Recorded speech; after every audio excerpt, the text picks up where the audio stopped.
let's go over a brief agenda for today. So I'll introduce myself. I will not make you all introduce yourselves. You can thank me for that later. Normally when I do training, I do like to go around and learn a little bit about everyone, but in the interest of time, and because this is many of your first exposure to the EVA platform, I won't make you today. I'm going to go over a little bit about the EVA background and what is EVA, when it was implemented, all of that good stuff. Then we're going to talk about what a requisition is, and I'm sure you know what a requisition is. But I kind of want to talk about what your requisition looks like today, and then what it's going to look like over the next couple of weeks as we're testing. Also, we're going to go over the EVA requisition process. There's 5 steps that I've outlined, and then we're going to actually get into the demo environment and refer to it as the test environment. So we're going to actually go in there and we are going to create some requisitions. You can follow along. I mentioned to someone, didn't need to bring your laptops today. It's really just about following along. You all have the slide deck. And if there are any questions, absolutely reach out to the procurement department or me. Always happy to help you. And then, of course, you'll be able to ask questions at the end. So Valeria was so nice to introduce me. And I want to give you a little bit of background so you know that I actually know what I'm talking about since I'm here today to tell you about EVA. So my name is Sarah Lewis. I am a procurement management account executive. I work for the Department of General Services, more specifically the Division of Purchase and Supply. So prior to that, I actually was on the EVA team and was part of the implementation team for the brand new EVA platform. I was the P2P lead, which some people say, what does that mean? Stands for procure to pay. And basically I was the lead for anything that was requisition, purchase order, or receipts related. So unfortunately, I probably know more about it than I should and maybe even want to, but it puts me in a good position to help you all. So I'm happy to do that. The other big part of what I did on the EVA team was I actually was the training lead, and I led the training rollout for the new EVA platform for all of the agencies, higher eds, and localities across the state. Don't know how I did that. I don't remember much of it. I just kind of kept rolling through that year. But it gave me some really, really great experience and knowledge. So prior to that, I was at ABC, where I was an IT procurement officer, and I was also the EVA security officer there. And we rolled out the legacy platform when I was there. So it's kind of a smaller version of what I went on to do when I joined the team. Prior to that, I was in private industry. Nobody wants to talk about that. But I like it because it brought me here eventually. So a little bit of EVA background. So a lot of people, as I said, they might think it's a person. It's not. It's this great web-based platform. But how did it come about? So prior to 2001, when the first instance of EVA came through, basically we had some legislators go to the General Assembly and say, we want this centralized procurement system. And the General Assembly says, that's a great idea, but we're not paying for it. Meaning we don't want you all as taxpayers to pay for it. So find a way for it to pay for itself, and you can do it. So the way that they did that was implementing EVA fees, not only for the agencies, but also for the suppliers. So anytime that you hear about EVA fees, know that we are not creating any type of revenue there. That money goes not only to the support of the system, but also to the staff that help support it. And as crazy as it might seem, when you think about how much it would cost for an individual agency to implement a procurement system, a lot of money up front, right? Because you have to purchase the software, you have to get everybody trained, everybody has to know exactly what to do and how to roll that out. So that's only a part of it. Then you have all the maintenance and support that comes along with that. So really the goal of creating EVA was to create this centralized platform that not only creates a cost savings to agencies, higher eds, and entities that use it, but also to create some transparency, because we all know as civil servants that we need to make sure that the money that we are spending is transparent to taxpayers at all times. And EVA also provides that transparency. So I have here that it basically lets the public sector buyers take advantage of that scale and efficiency. That's what I was talking about with regards to you all not having to worry about support and maintenance. And then also the transparency. So the first one, as I said, was in 2001. And then our brand new EVA platform went live in November of 2002. So you might have heard some rumbling. So I can't stand the new platform. It's so hard. I want the old one back. All we heard when we were in the legacy platform was, I hate this platform. I want another one. This is terrible. So here's what I'll tell you. EVA is a software platform. So just like any other software platform you use, if you think about your online banking, there are always going to be updates. They're always trying to make things better for you all as end users. And that is a constant cycle. So the other thing that we have to worry about with EVA is when we have an administration that might have specific asks, those fixes go to the top of the list because they're coming directly from the governor, and we have to do those as quickly as possible. So you're thinking, gosh, like this has been an issue for over a year now. Trust me, I hear you. Trust me when I tell you that there are a lot of fixes that are in the works. It's just when things get reprioritized, sometimes it can feel like your request to have things change go into a void. Trust me, they are not. They are in a ticketing system. I'm looking at them all the time, even though I'm not the P2P lead anymore, because I know what our end users go through. So who's heard good things about it? Anybody heard bad things about the new platform? You can tell me. I'm used to it. No, the new platform is definitely better. Awesome. Yeah. Well, that's We good. gotta adjust to it now, but it's much better. It just takes a while. You gotta practice, get in there, and that's what we're gonna talk about today.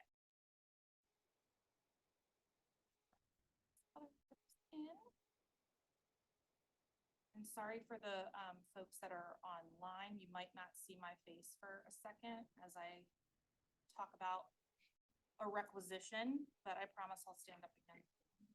So you all know what a requisition is. It's a expression of a need.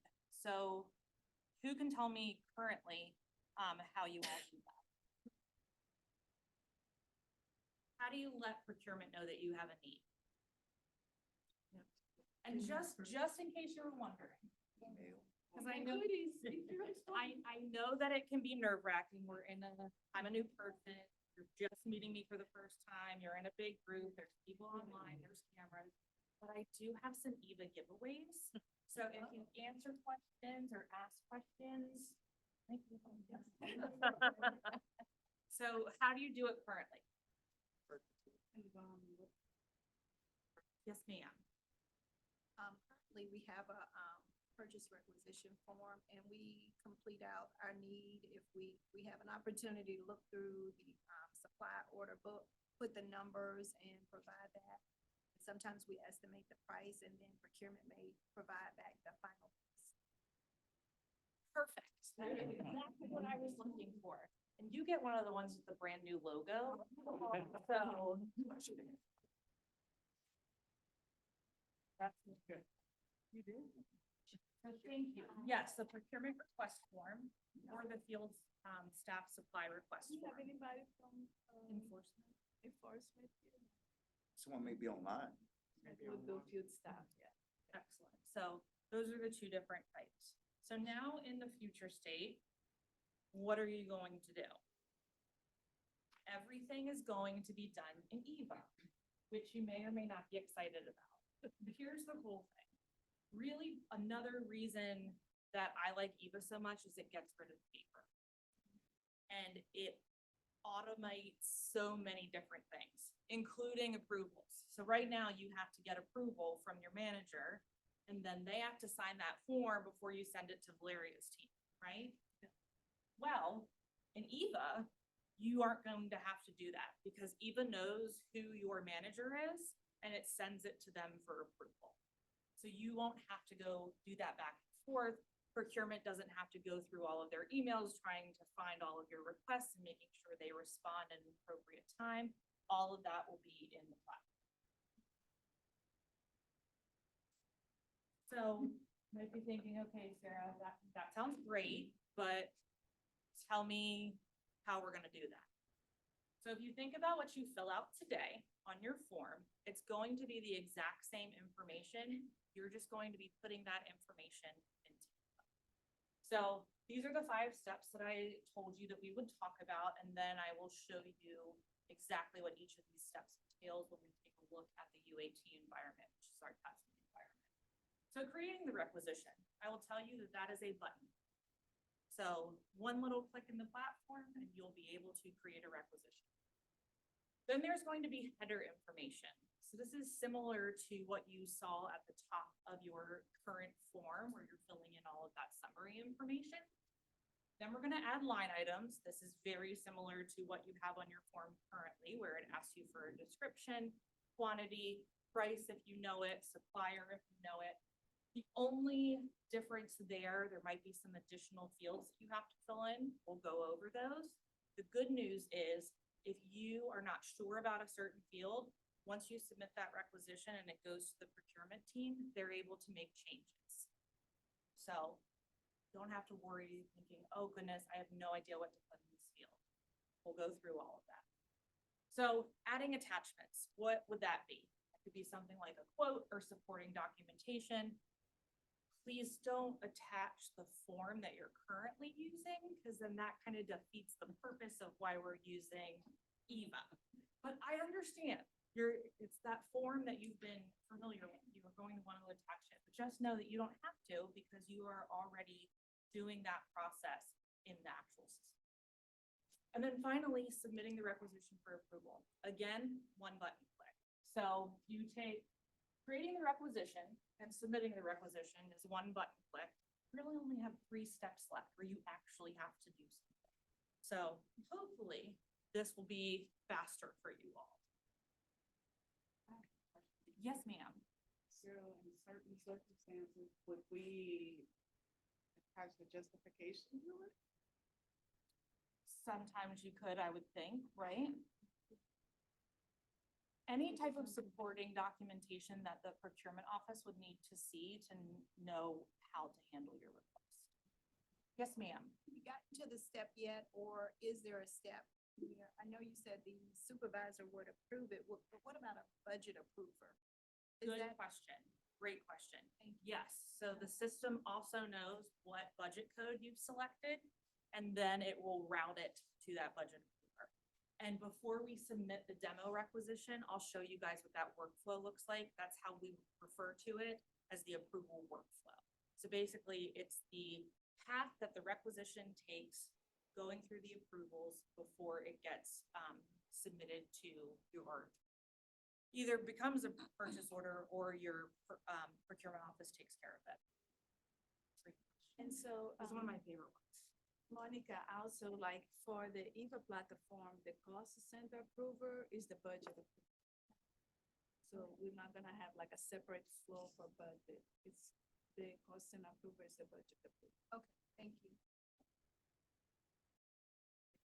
I would give you another giveaway, but it looks like I'm playing favorites. I'm gonna keep trying to get one of the water ones, but that's okay. You want one of the mugs?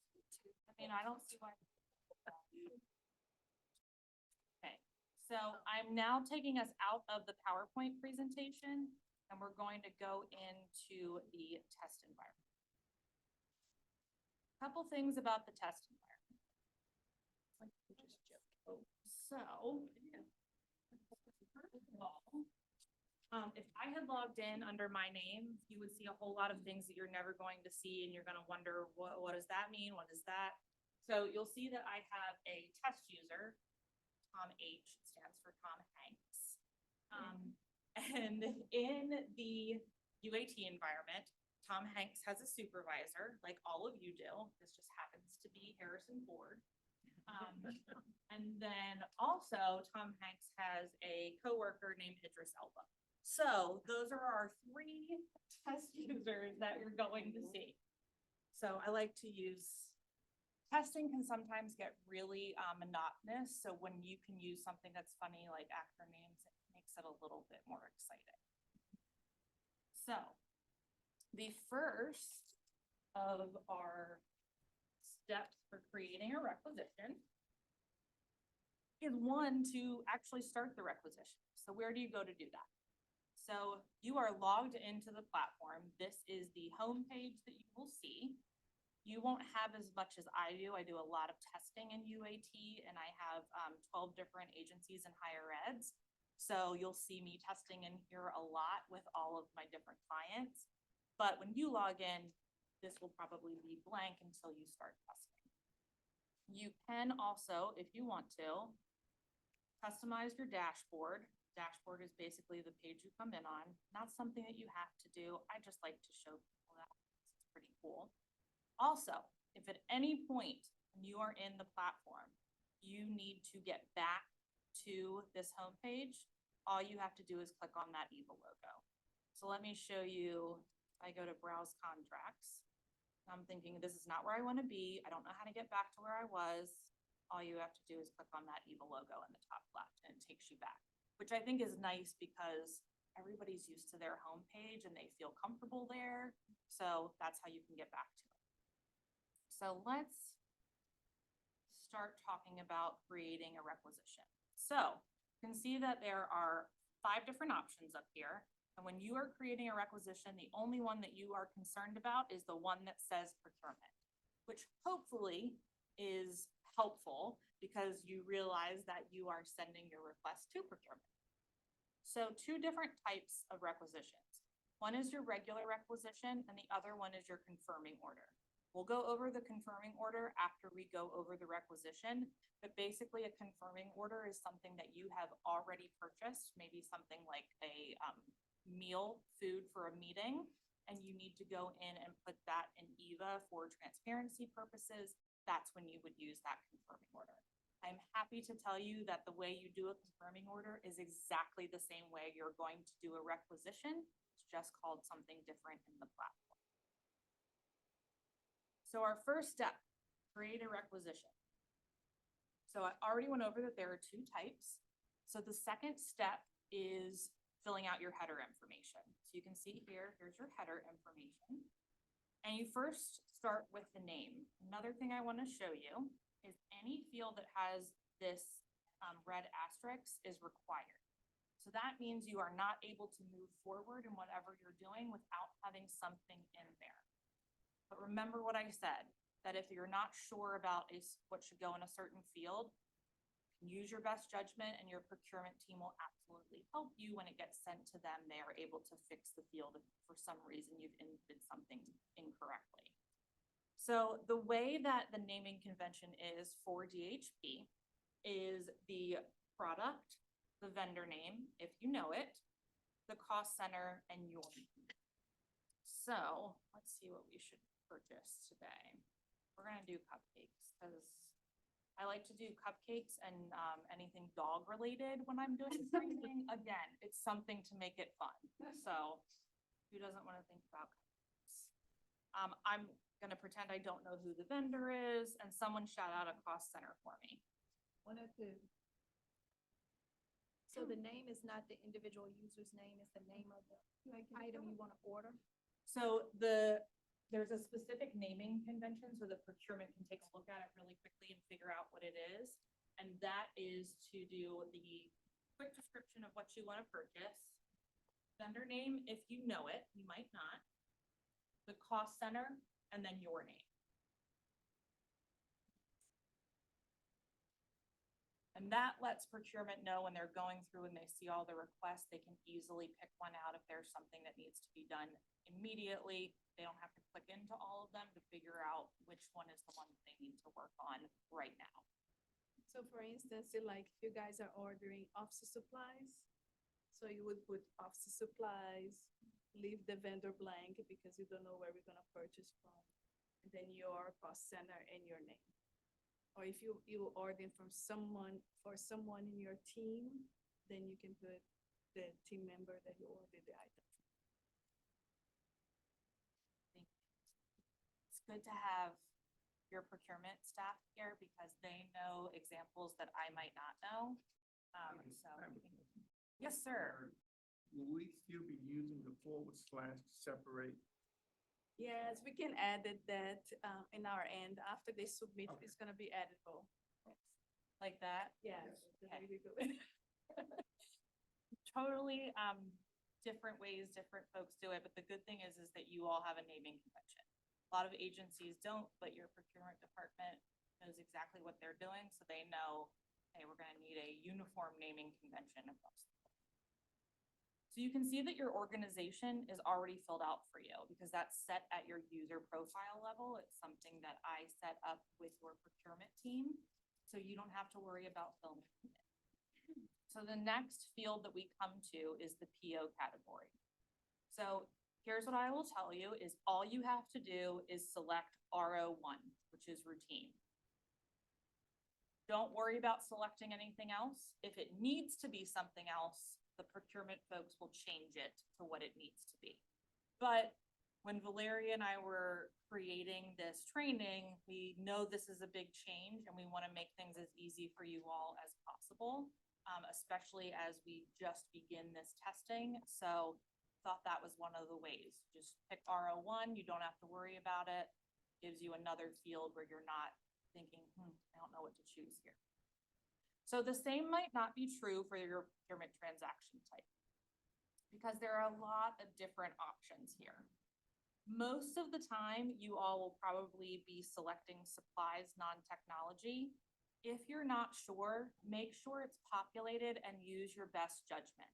Because again, if it's incorrect, your procurement team will be able to change that once they receive the requisition. So I know this can look daunting and oh gosh, I don't know, which one should I pick? Like I said, if it's something like office supplies, non-technology.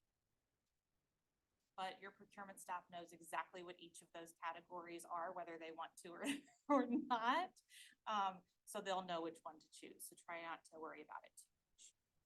And you can see too, the requester defaults because the system knows that it is you. So you won't have to worry about changing that either.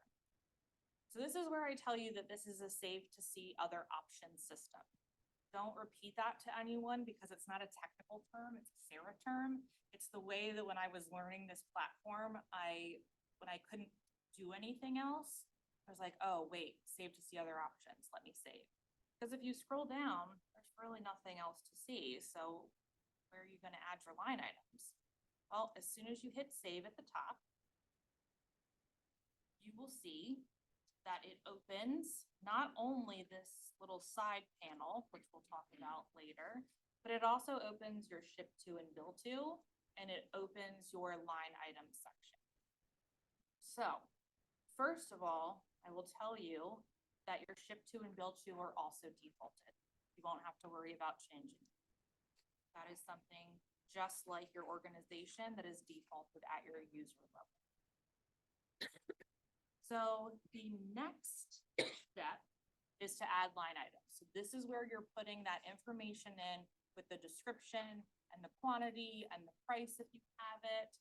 You can put the supplier in here. It's not something that's required in order to move the requisition forward and continue to fill out the fields, but it's still there. So let's take a look. It is this add line button. Then you'll see an items details box pops up. So this is where you're going to be filling in the information that you normally fill out when you have the different lines on your procurement request.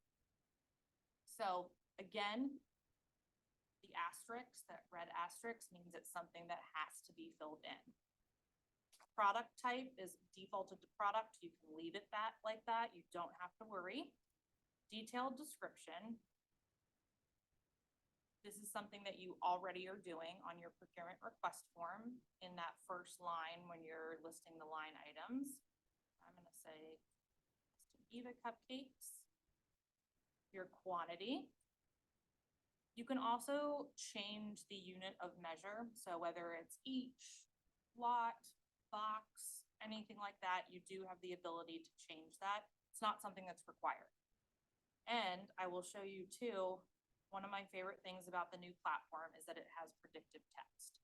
So if I am typing in box, you can see that I start to type BO and the system says, here's what we think you mean, and gives me some options to choose from.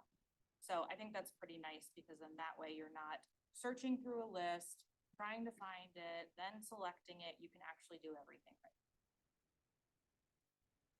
And you saw that when I deselected that, it turned red, meaning, gotta have something in there if you wanna move forward. So then we come down to commodity.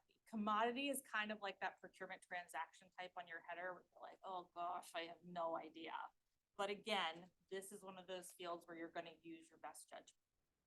So just like that unit of measure field, you do have the ability to type in here. So let's say, oh gosh, I don't know.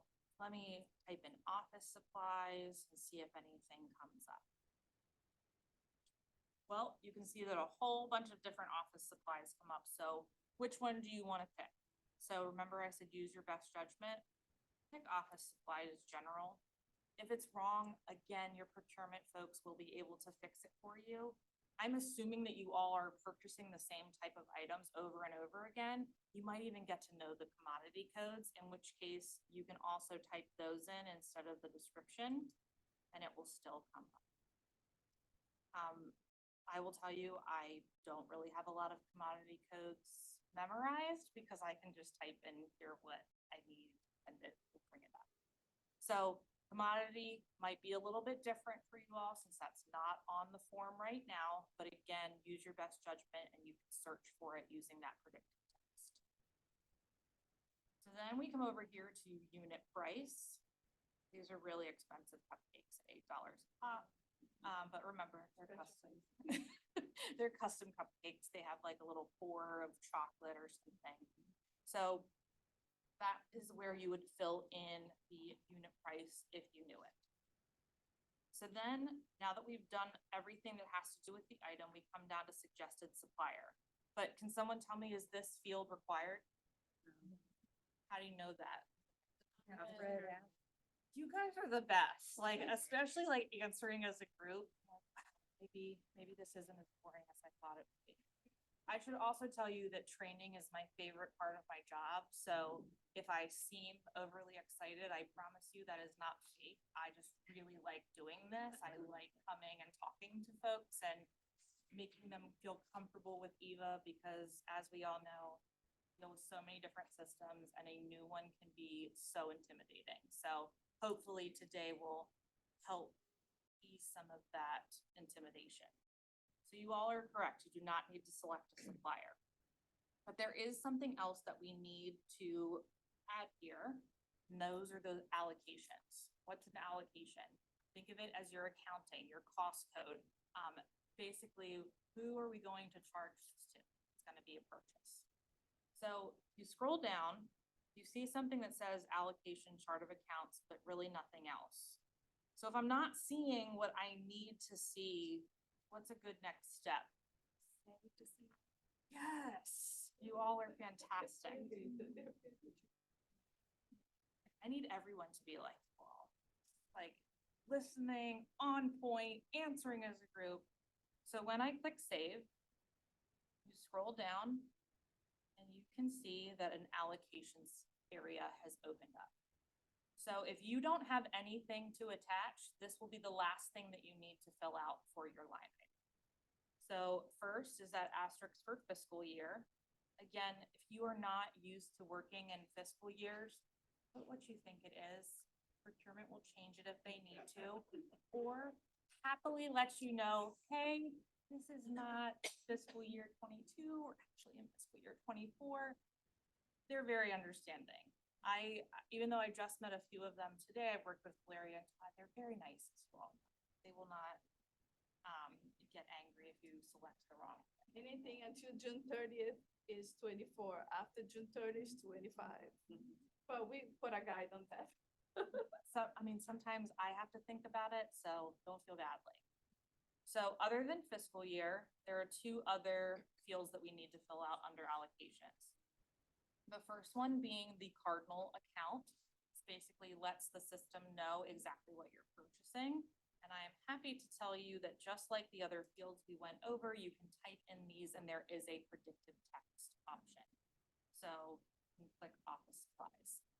This, just like the commodity code, if you select the wrong one, not a problem. What I would say though, is that any opportunity where you can save time for not only you, but your procurement folks, it's always a good idea. So if you're using the same account codes over and over again, just make a note of them. And then that way, the next time you're making that same purchase, you're already gonna know what needs to be included in there. And for you guys, that are already card holders, in the card holder manual has a list of the most used, accounting codes, so you guys can go there and check that list. It would still be the same thing. Is it the same? Yes, same code, yeah. It's a cardinal code. Yep, all the codes will stay the same. I should have realized you guys already had a list. You guys know what you're doing at DHP. And you have plenty of parking, which I'm very envious of. So then we have the cardinal department. So you should know which department you are selecting. So I think that I gave Tom Hanks access to everything. You might only see a few options depending on what which departments you purchase for. I'm gonna select Board of Medicine, and then you can see I have filled out everything that I need to under allocations. So step 4, if we remember correctly, is adding any attachments. So attachments is right under allocations. And remember, this is not something that you necessarily need to use. You'll only use it if you have a quote or supporting documentation. Yes, Todd? Quick question, but you may want, do we want the attachment there or on the front, the first page? Like, if she close out here? Great question. Yeah, we usually put the attachment in the front. On the page. header. On the Got it. header. Then forget about what I just said about the line item. When you are done with your allocations, you are done on the line item. So I want to show you, you do have two options here, save and close. I always save first, and that is because it will show you any error messages before you go out of this window. Whereas if I just clicked save and I had an error message, I'd have to go back into the line item to fix whatever it is. It doesn't seem like it's a huge cost saving or time saver, but it is. Yes, sir. My question was, again, probably for Larry. For those who have split codes, how do you want them to handle that? We can do the split coding for We'll do them. split code for them. Yes, Okay. because we don't do split coding in NEVA. We do split coding in the credit card reconciliation. Unless it's, unless it's a board that has multiple Yes, cost yes, centers, that's what I'm yes, speaking of. yes, yes. And everybody else that's not in procurement, you don't have to pay attention to this part, so take a little breather for yourself.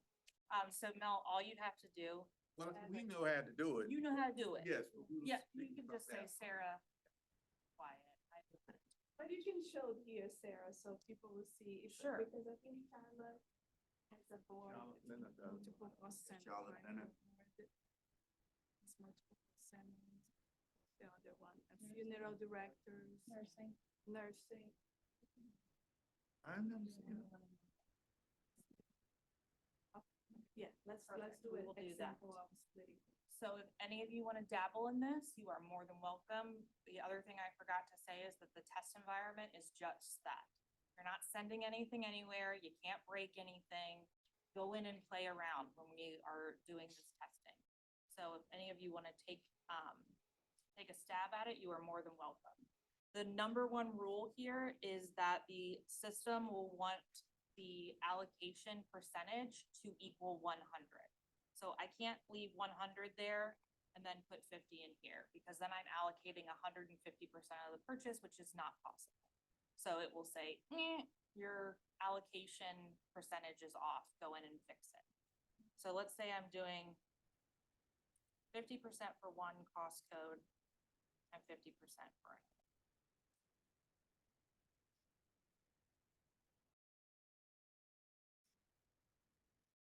And then I need to select something else. that's how you would do that. And you can click save.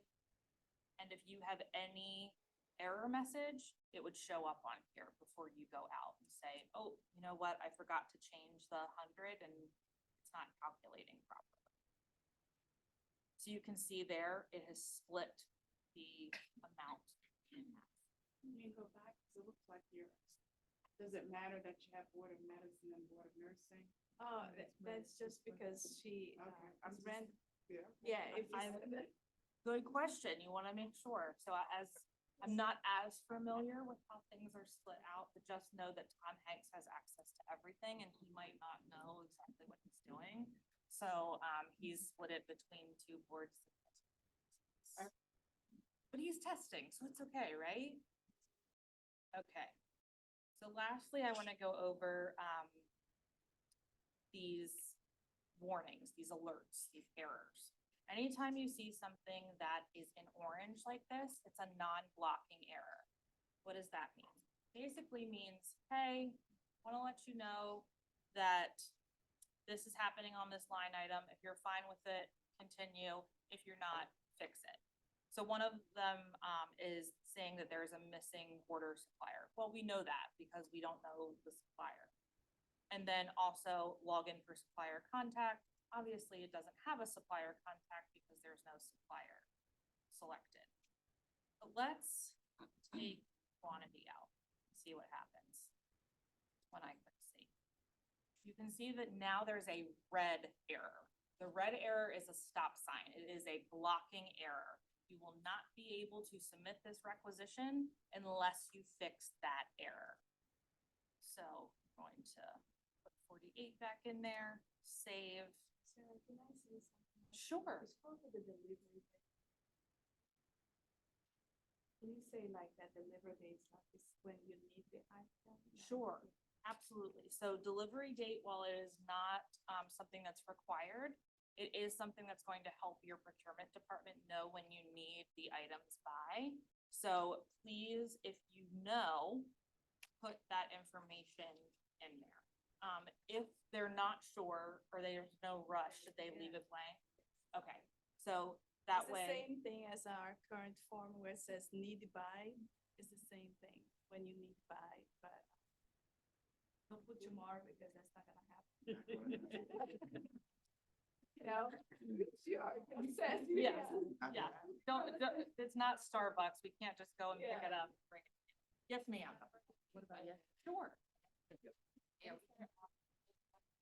In this format as well? So this, it's going to be the same format. It's just gonna be a different type and I'll show you what that looks like. That would be a confirming order. Okay, so I'll have a follow-up once you show me that. Excellent. I will give you an Eva Rock as well. These are my favorite giveaways because it's a rock that says Eva Rocks and I just find that hilarious. Thank you. You are very welcome. I'll walk around here so I don't trip on the floor. Just knows that has happened.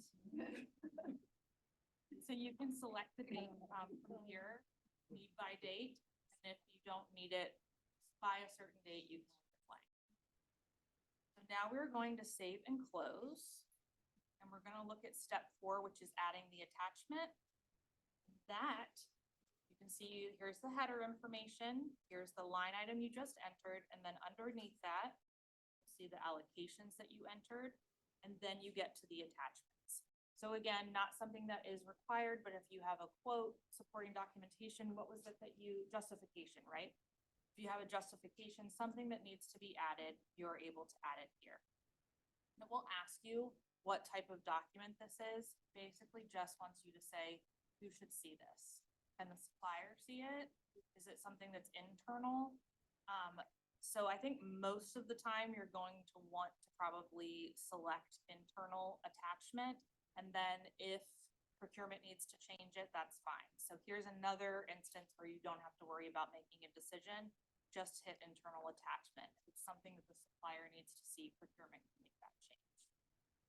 So an internal attachment box pops up. This works very similar to any time you're attaching something to an email. You would just type in what the title of the document is. So we'll just say test attachment. And then over here, you can either click and drag, or you can also search on your desktop, for desktop or anywhere on your computer to attach it. So you would just click open. And then remember, we're gonna save and then save and close after I've gotten that all clear. And then if you scroll down, you can see that your attachment is there. And it's listed as an internal attachment. Yes, ma'am. To upload multiple attachments, or should we merge them? You can absolutely upload multiple attachments. Yep, you can drag them in and it will attach them separately. Good question.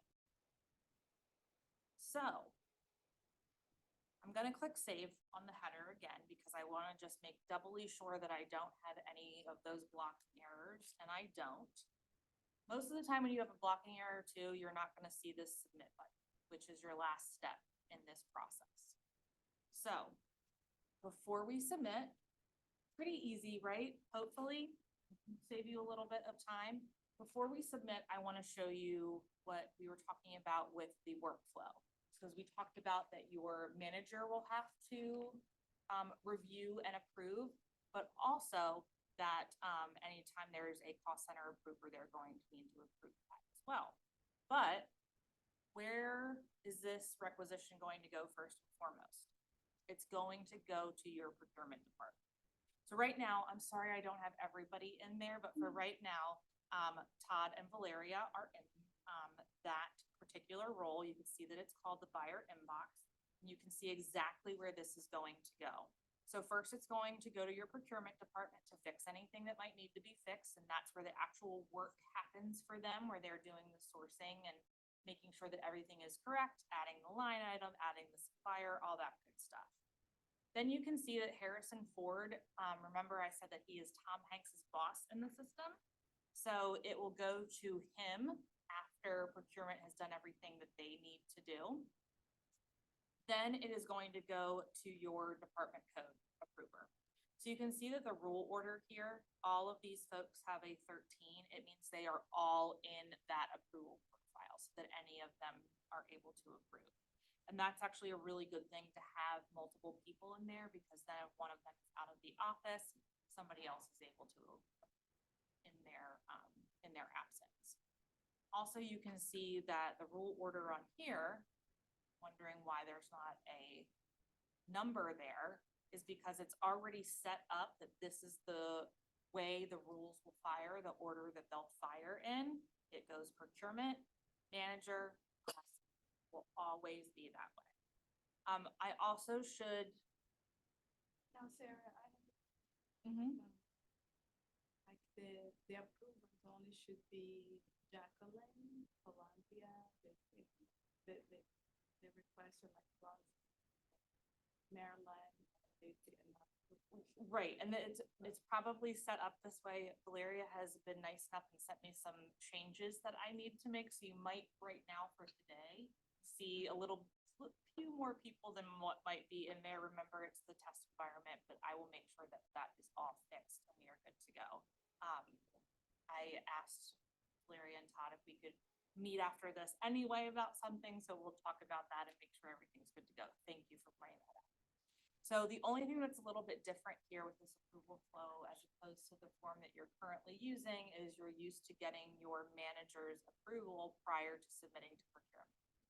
So here's where I'll tell you, don't make procurement do all of that work if your manager's not already aware that you're going to make this request.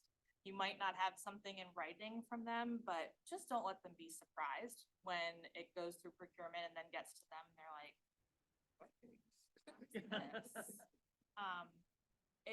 It's not something that approvers like to do, is approve something that they didn't necessarily know about and they are not okay with. So that's my speech for that.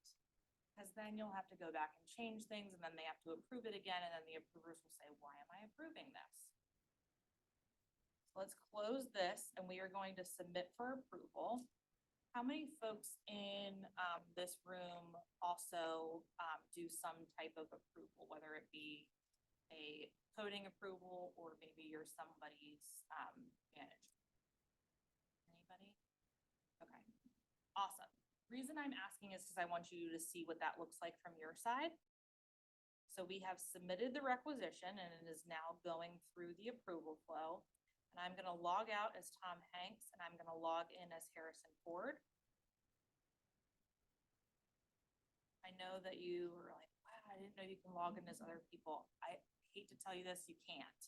I can because for some reason they've given me the power to do so. But it's actually a good thing that you don't have to worry about this. So I'm gonna log in as Harrison Ford. And then here I can, let me see, not showing up there. It's fine. So there's that cupcake order. It's telling me that there's a supplier missing for the basket items. That's fine. What I can do, let's go into a different one, just so I can show you what it looks like. Is Tammy in here? Tammy, I've used your account to create some test requisitions, so if when you log in, you see that, just know that it was me playing around. You were the first person listed, and I was like, Tammy won't mind, right? I'm like, I don't even know Tammy, but hopefully she doesn't mind. So, it's still in draft status. I wanna show you what the approval button looks like. That's cool. That's okay. We're gonna log in just as me, since I'm a power user, and you'll be able to see it.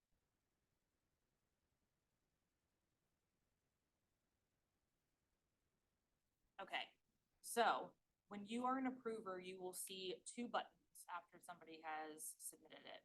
Reject and approve. That's it. Ignore these. You will not see that unless you are also the requisitioner, in which case you probably shouldn't be approving your own orders. So just know we're in the power user mode and see everything. We're just gonna focus on approve and reject. So if you are an approver, you have those two options. If you click approve, it moves it through to the next person. If you click reject, it will ask you for a reason why you're rejecting. Reason for that is you want the end user to know why you can't approve it. So maybe they used the wrong cost code, maybe it's not something you even knew about, because remember we just talked about how we want to try to avoid that, but they do ask for a reason. It's something that's required in the system. So you'll type a reason in there as the approver and reject it back. End users.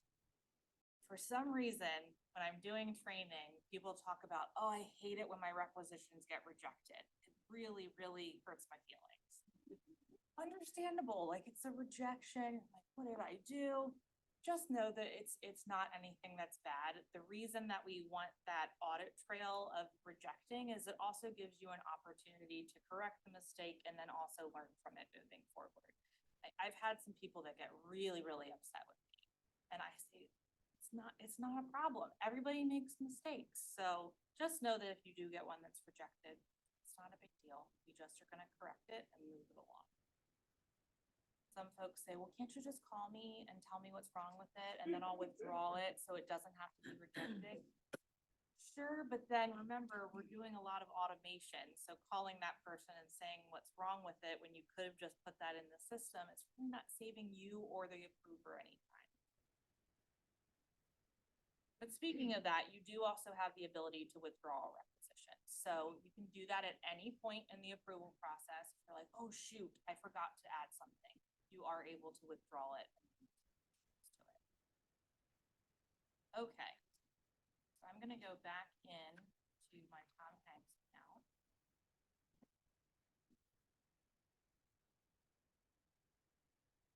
I think I also have the cast of Ted Lasso in here. I mean, it's just, I have so many different users. So now we're gonna talk about creating those food orders. So remember, we just talked about creating a regular requisition that's not a confirming order. So a confirming order is something where you have already made that purchase. You're not really asking for assistance with the purchase or saying, hey, I need to purchase this. It's something you've already purchased. So we're gonna use that food example when we're talking about confirming orders. The only difference, This is the only difference, is that you will select create confirming order. Everything else is exactly the same. All the fields are the same, you have about the same fields, allocations. You will see that the only difference here is the type. So I will not make you go through that long description of me going through each of the fields and exactly what they mean. Probably thinking, yes, Sarah, I know all of that, but just in case for those folks, that's where I like to go through it. But that is how you would do a confirming order. So really the only two things that you are focused on in this platform is procurement, create requisition, or create confirming order. And they are exactly the same. Yes, ma'am. Okay, so my follow-up question to that, pharmacies always give Mel a problem with this. We will order our meal for the meeting and like maybe 2 or 3 days before the meeting, more attendees are added. So I have to edit the meal order. Okay. And there's usually, I know procurement, there's like a change form or something. How am I able to edit my first entry if I have to add more meals to that original order? Good question. Can I have a follow-up question, Valeria? Do they need to add the list of attendees, and if they're over the per diem, they need to add the approval? So is all of that on the header, Yes, or is that in the and the detail? attachments, In the attachments on the header? yes. You would still have to submit the meal justification form, Yeah. and that's where we would pull all that information. So, the confirming order, Sarah, you're gonna show here, but initially, we're not gonna roll out to you guys confirming orders. All you're gonna do is create requisitions. The confirming orders for meals is gonna be a phase 2 of eval for you guys and users, because it's gonna require a little extra training for that, but we're gonna do it. And So- maybe I'll get to come back. So then Yeah. that means it's even simpler for you all today, procurement, create requisition. When you do get to phase 2, all the same fields. So hopefully. So as of now, just still email procurement if there's any amendments to that first order. Yes, Okay. the confirming order is gonna continue going through. And Valeria, Yes. so we still email them and request the number? Like when we place our Yeah. order, we Yes, still send that to them? same and do it? process. Okay. And that's a great, I'm assuming that's what you were talking about with the justification. I remember doing that. You have to have an agenda and a list of meeting invitees, because you don't want to be using taxpayer money to just purchase food, as fun as that sounds. So thank you. These are such great questions, and I'm learning things, which is also great. So we went through all of the steps.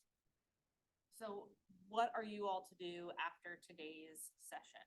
And don't worry, we will also go into any questions that folks have, give away some more EVA stuff. Might have something for everyone.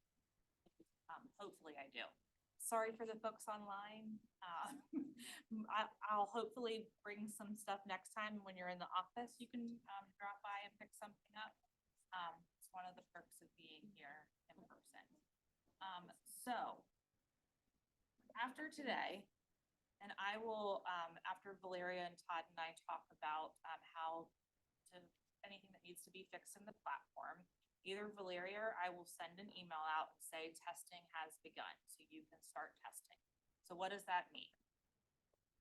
Enter at least 5 test requisitions. I know that sounds like a lot.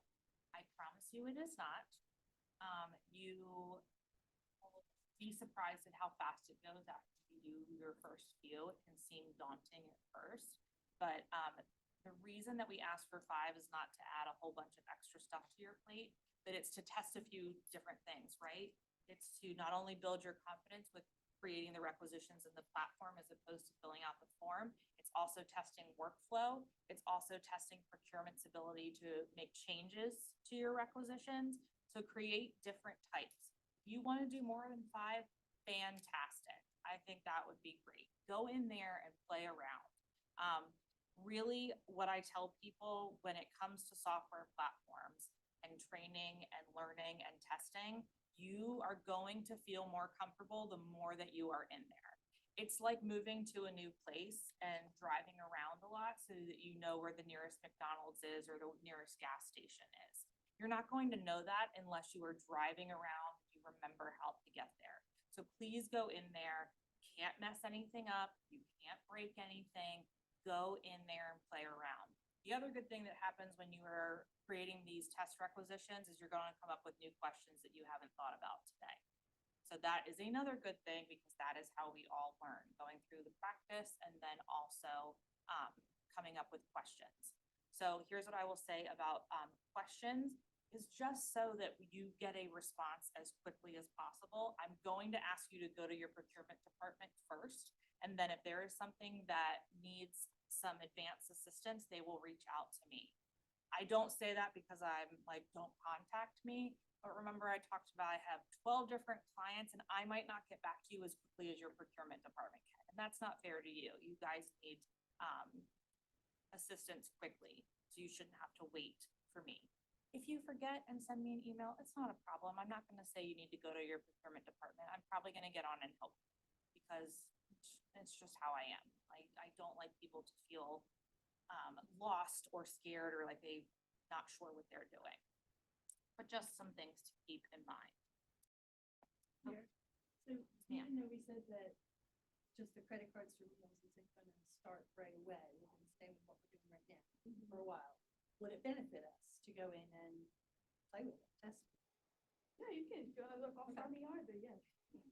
You would attach everything that you sent to procure. Start sharing and sorry to the folks online. I know that you didn't get to see me throughout the entire demo. Trust me, you're not missing anything. But then this way I was just able to go through easier rather than standing up and sitting down, standing up and sitting down. So we went through all of these steps. The reason that I have them in the slide deck is so that in case you forget the steps, they are listed there.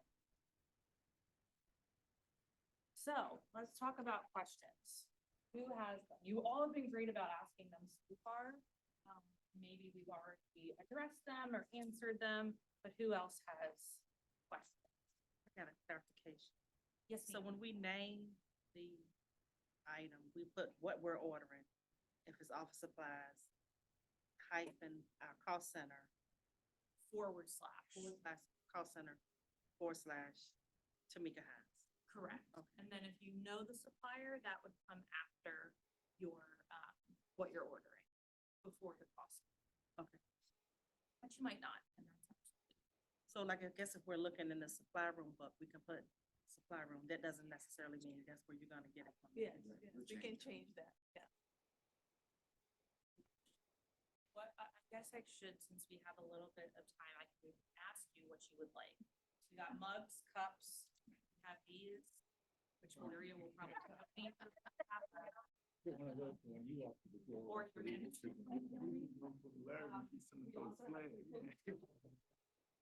So what would you like?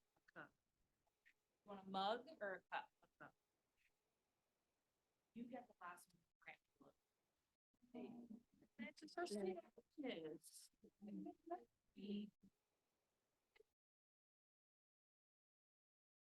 Anybody online want to unmute and ask a question? You are also more than willing. If you're more than willing to do that.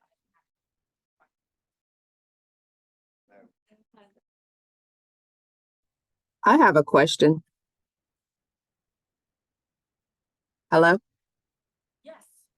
Okay, I have a question. So what about like association registration fees? Are those going to roll out during this first phase or the second phase? Second phase.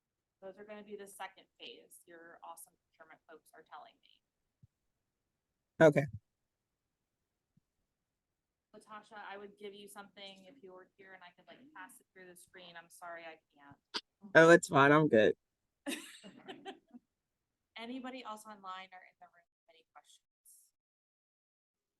If not, that's fine, but I want to ask you, how are you feeling about this? Are you like, I have no idea what this woman just said for the past hour? Or are you thinking, this might be cool, it might save me some time? Tell me, it can be something that's not positive, it's fine. Yes, ma'am. I just have a question. Is it going to change invoicing in any way? Invoicing of what? Invoicing, like for accounts payable, is it gonna change anything? This is purely just for ordering, correct? Yes, yes, no, So invoice nothing is will gonna, the change as process, far as yeah. invoices? No. Okay. Good question though, 'cause that tells me you're thinking. Well, we're in finance. so- So what would you like? Cup, mug? I'll take a mug. Okay. A mug. So I can annoy you. For you guys that are here, You're welcome. so you probably think of what I'm gonna attach as explanation of what I wanna buy, because if you put like office supplies, you would attach whatever description of what supply you need before you would describe, in the form, now you're gonna describe in the line item. If there's no a clear description and you can provide a picture, you can provide a website link where you saw the product. So that way we have more information. So the more you provide to us, the easier it will be to find out. Can't put snack in their head. We cannot buy Snacks. snacks, that's not allowed by DOA. So we put break items or board supplies. And if for your board meeting, you can put either off supplies or board supplies. What about meals? Is there? The confirming orders, the title is gonna be business meal. Yes.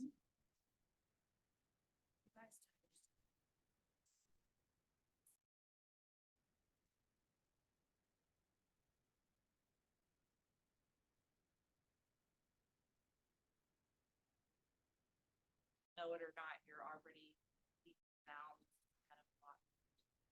Are you nervous about anything after today, once you get that email that says start testing? On too many new things. That's another question. Everybody got the email about the testing, today? That was today that you sent, right? Give a reminder for, yep, that you all have UAT accounts. When I say UAT, it stands for user acceptance testing. It's just a test environment. You all have accounts, so please make sure that you are able to log in. Do you guys use single sign-on? Yes. Okay, perfect. And that's gonna make it even easier. You can use single sign-on for the testing. So we don't have to create a password if we're using Oh, I single sign-on, is that correct? Correct. Oh, You can use your password or you Okay. can use your Sylvia account, whatever Okay. is easier for you. Yep. Whatever is easiest.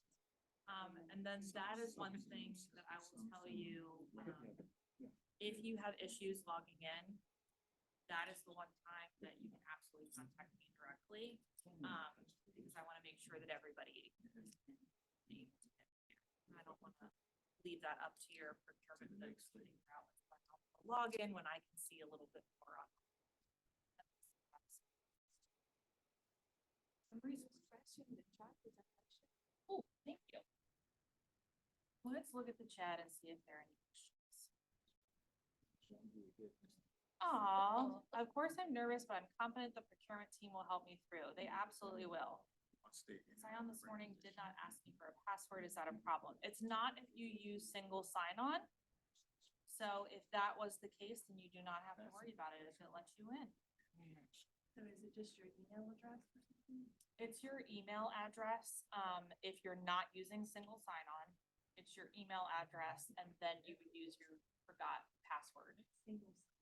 Single sign-on is something that Vita has that's offered to all of the agencies that basically you don't have to remember all the different passwords. It knows your email address and will take you right in. So it's still the email. Sure. So it's, as long as it's. Right. We're gonna do a demo of the single sign. Share.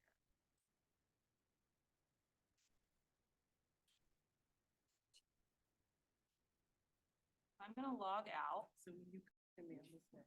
I did send you all the direct link to, the UAT environment, this page right here, which is where you're going to be logging in. So I would highly recommend that you bookmark that in whatever browser that you are using so that you remember how to get back there. the last thing I would want for you all to do is to go in and try this one, which is the production environment. It looks exactly the same at the sign-in.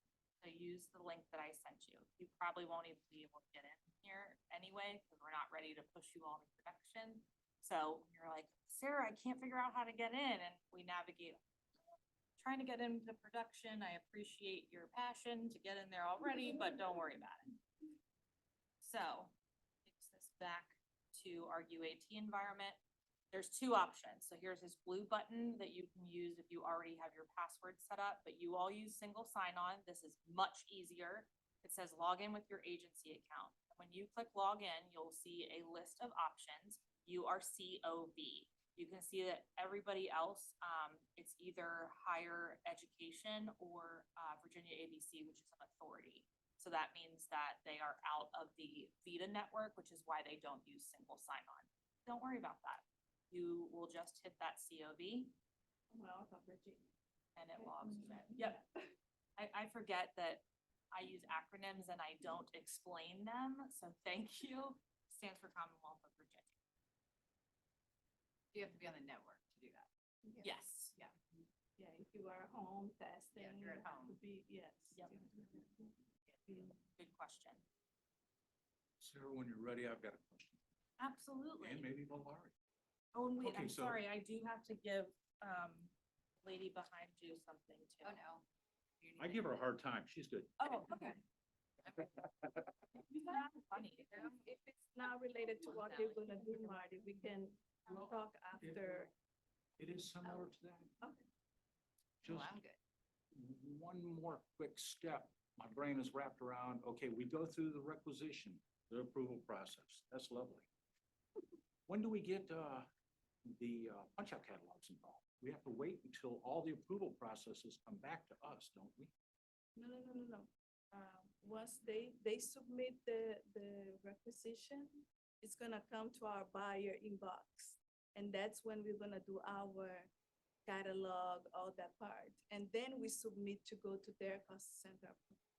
So the sourcing piece is gonna come to us. You still can shop. And that's, you're gonna do your shopping. Okay, I was just wondering where that fit into the piece of the puzzle. Yeah, once they submit, when they click submit to approval, then Eva gonna route to the buyer inbox. And that's when I'm gonna assign the requisitions to you guys. And then you can go in. Just pretend that we're, speaking Greek, because I'm sure we are. No, I can follow, but I have a different question. For the benefit of the new users, display to them how they can see the status of the requisition that they've sent to us, whether by, it's still in processing mode or it's need approval. That's a good question, Mel. Thank you. That is a fantastic question. Marty, you have a nice Thank you. question too. Were you done? Oh, I have one. I've been 34 years. Got 34.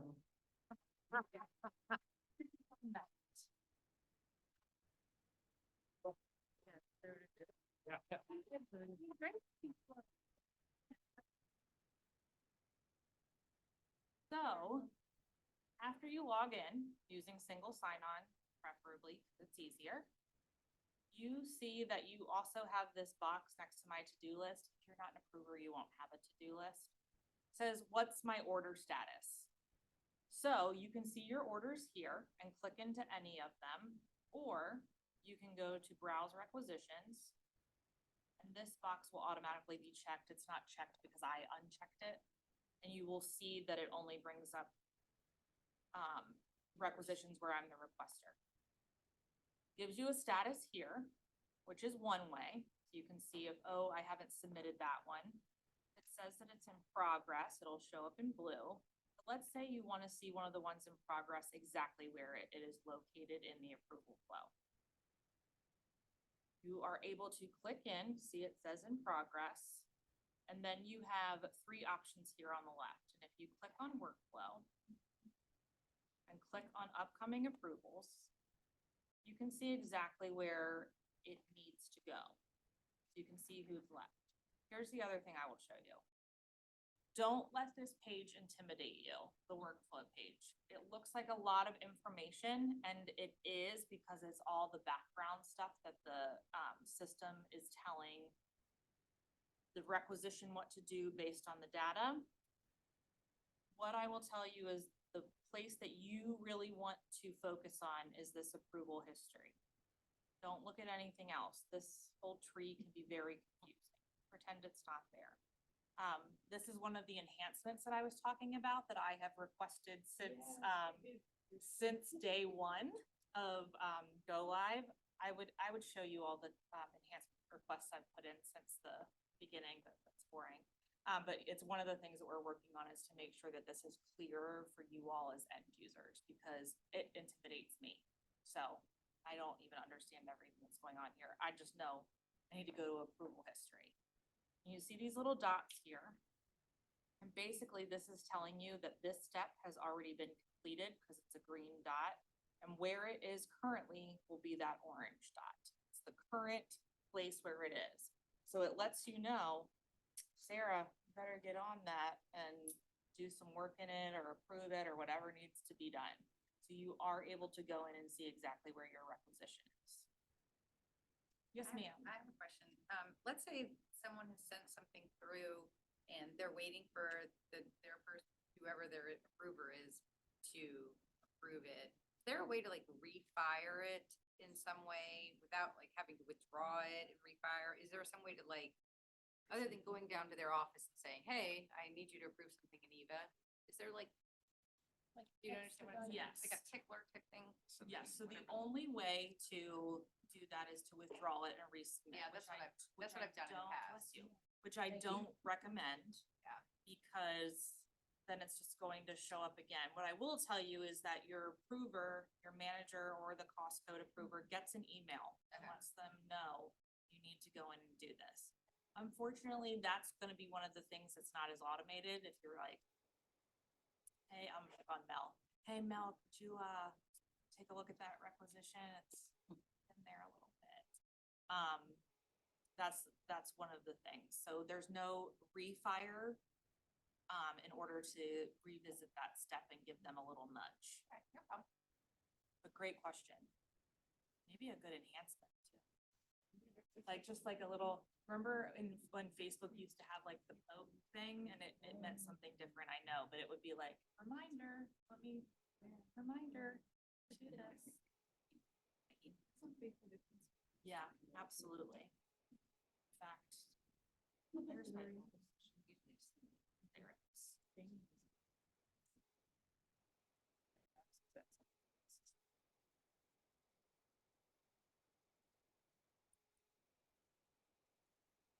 Yeah, usually the cost centers has always more than one approval, so you fire to both. Okay.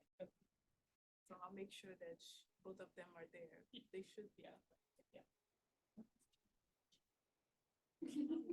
Oh, I forget that too, that I use and workflow as opposed to who's gonna approve it. I know it's a lot of technical language and I am not technical. I know just enough to be dangerous. It's scary sometimes. I like to pretend though that I know what I'm talking about when I'm talking to the people that are supposed to fix it. Thank you, thank you. I mean, at this level, I'm okay, but when I'm talking to our EVA team, I'm like, I think that you should fix this, and the data that's firing that is actually from the wrong field. Sarah, go. Yes, ma'am. Process only for submitting the orders, like with our EVA docs that's included in our reconciliation documents was originally sent from procurement's email. Will they still send that or do we need to pull it from here as well? We were gonna still send it to you guys Still send it. because we are doing the sourcing part of it. We were gonna receive it and then once we deliver, if it's not purchased in your credit card, you're not gonna get it anyway for your reconciliation. You're just gonna send the request to us. Okay. And we're gonna put in our credit cards. Yeah. So you're just gonna get the confirming orders for the business. Okay. So folks on the phone. Maybe the third phase will be that you guys procurement sources it, we select your credit card. So your card is charged, and then we send you the documentation to you, and you put in your registration. Maybe. Might be a future thing. Yeah. But yes, for right now, procurement will send you that reconciliation, information, which I'm sure makes your finance folks happy. That's about it's important. Any other questions? Yeah, you gotta keep everybody in the process happy. That's what people don't realize is end users, procurement, finance, everybody. Well, Marty wanted me to ask this question.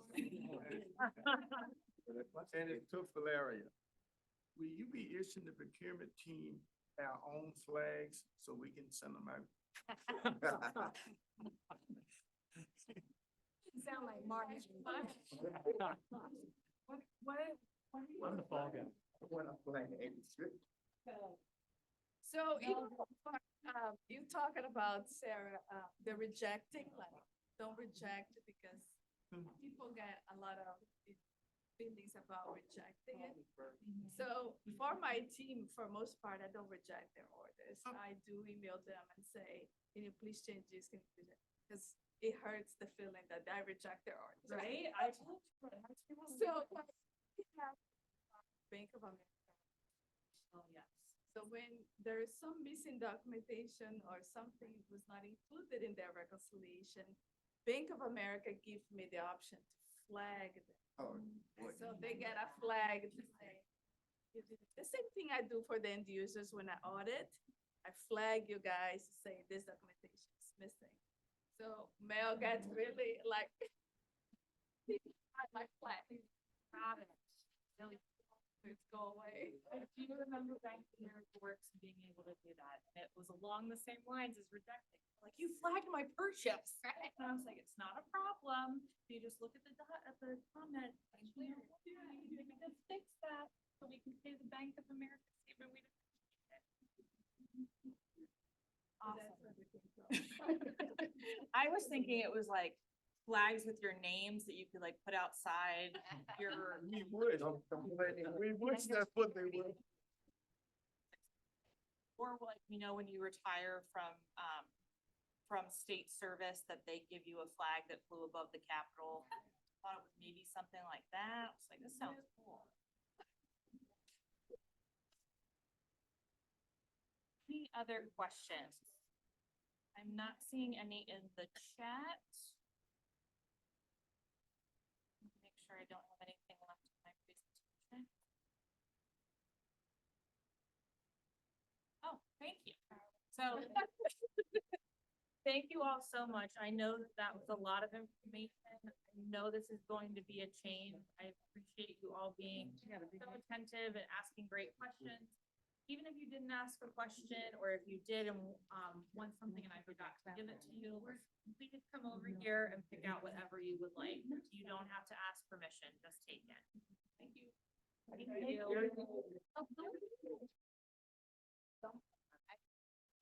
On the phone.